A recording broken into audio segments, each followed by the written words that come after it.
আরে কারা কারা যেতে পারোনি বলো তো এবছর জগদ্ধাত্রী পুজো চন্দননগরে?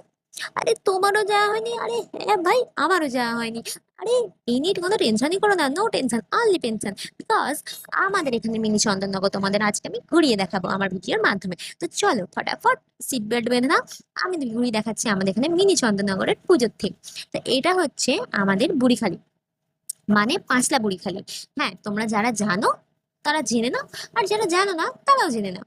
ঠিক আছে, তো আমাদের এখানে পুজো হয় বেসিকলি নবমী আর দশমী, মানে অনেক অনেক জায়গায় ষষ্ঠী থেকে পুজো শুরু হয়ে যায় দুর্গাপুজোর মতো। বাট আমাদের এখানে প্রায় প্রত্যেকটা জায়গাতেই নবমী আর দশমীর পুজোটা একটু জমজমাটি হয়, মানে মানুষজন নবমী আর দশমীর দিনই বেরোয়। তবে এখন অনেকটা অ্যাডভান্স হয়ে গেছে, যার কারণে অষ্টমী নবমী দশমী একাদশী পর্যন্ত পুজো চলছে ভাই। মানে রাস্তাঘাটে ভিড় জ্যাম ভর্তি, নো এন্ট্রি আর জ্যাম রয়েছে। তো যাই হোক, কে বলেছে ভাই এখনকার মানুষের হাতে পয়সা নেই? আরে আছে আছে, তোমার আমার নেই বাট বাকি সবার আছে।